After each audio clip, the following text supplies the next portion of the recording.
So, first trip to the grocery store with a relatively full load. It doesn't look that much, but it's heavy. I got 2 gallons of milk, gallon of orange juice, some pizza, lighter stuff, protein, whatever. Oh, mouthwash. Uh, did about 30, 32 miles an hour, fully loaded and, mild the wind. Uh, Mixed grade, it was probably maintaining 28 to 30, going up like a 3 to 5% hill. And obviously as fast as you want downhill, faster than you want. A few little tweaks. So I took that back bag I had over there and I put it side by side, and then I wrapped it with this canvas that I had, and it looks but the reason is everything is soaked in what's that, Flex Seal. So this thing is soaked in Flex Seal. Each one of these bags is individually soaked, and the outer bag is soaked. All the wires, everything is like hardened with Flex Seal all around. Going into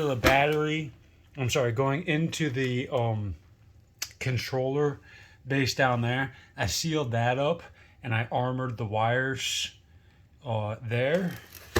I armored the wires and sealed it on the back too.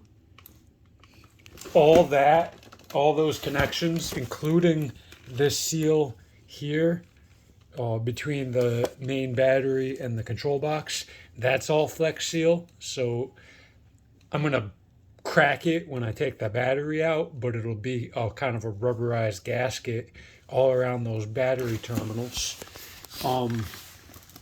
This door is all Flex Sealed. I armored the wires going down, and I armored the wires going into the hub, because if I were to lay the bike down, when I lay the bike down, this is kind of a vulnerable spot. And then I did the same on the back. I armored all the wires that are kind of on the outside of the frame. It wouldn't necessarily hit but it's close enough where if I laid the bike down and there was a rock there, it would hit those wires. So I got some armor on that. Yeah, and that's it. So in here I made all this, so it looks a little hokey, but believe it or not, it's somewhat functional and hard, and it's stuck to the battery, it's stuck to the frame. You couldn't really pull it out of here that easy. Even the zipper's got Flex Seal in it. So I got my tools in there.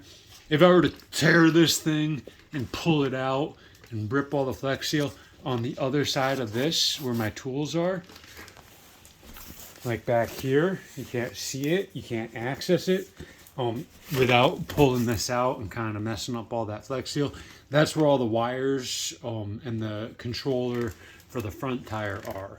So there's a second bag that's not easily accessible that has all the wires for that. So yeah, I only had one person beep at me on the main road today.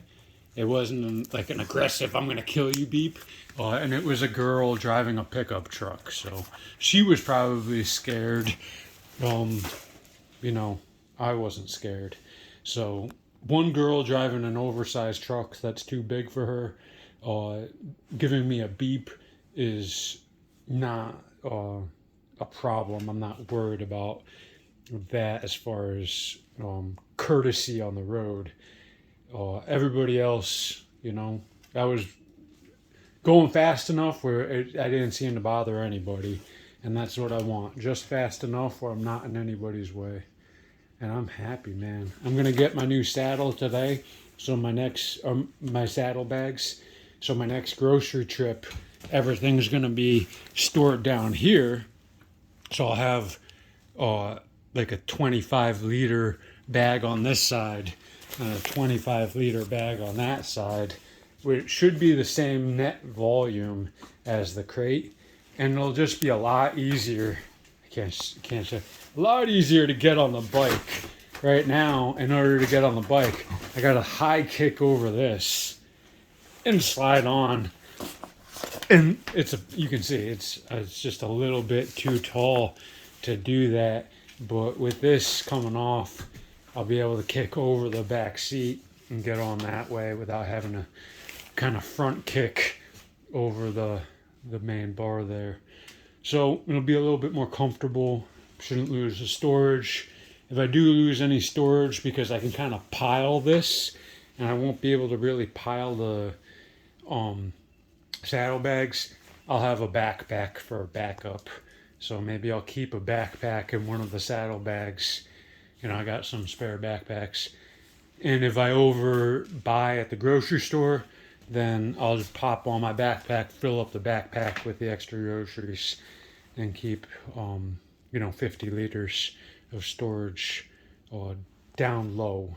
And also, in a pinch, I could put somebody on the back. Somebody could sit behind me with the saddlebags. And with this, I couldn't carry a second person. So that's where I'm at. I'm kind of done at this point. I definitely don't want to spend any more money on it. I just have to put this, maybe a little bit of an experiment, but I'm going to put this tire slime, maybe one of these tubes for both tires. And I got the backup tubes that are pre-slimed. So I wanted to do run flats, but these are like the next best thing to run flats. And there's reasons why you don't want run flats. You lose some efficiency, and heavier tires definitely are a drag on your motor efficiency. And so are these, but significantly less so because they're not nearly as heavy as run flats. But they're puncture resistant. So you can take a couple punctures and repressurize the tire, and they self-seal for up to 2 years. So it's not a bad deal. But still right now I'm enjoying the speed and the efficiency, and I don't necessarily want to add even 8 ounces of weight, because the location of that weight on the perimeter of the tires there's a compounding effect to that. And right now I'm just enjoying the max speed and the maximum efficiency for what it is. But this is going to go in eventually. It'll drag me down. Maybe I'll lose a half a mile an hour and 5-10 miles of range, but I'll have essentially run flat tires, which is nice.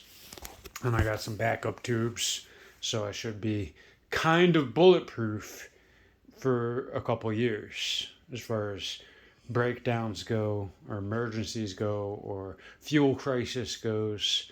And I'm having a blast doing it. Not looking forward to the winter, but man, I'm gonna be having fun around town this summer.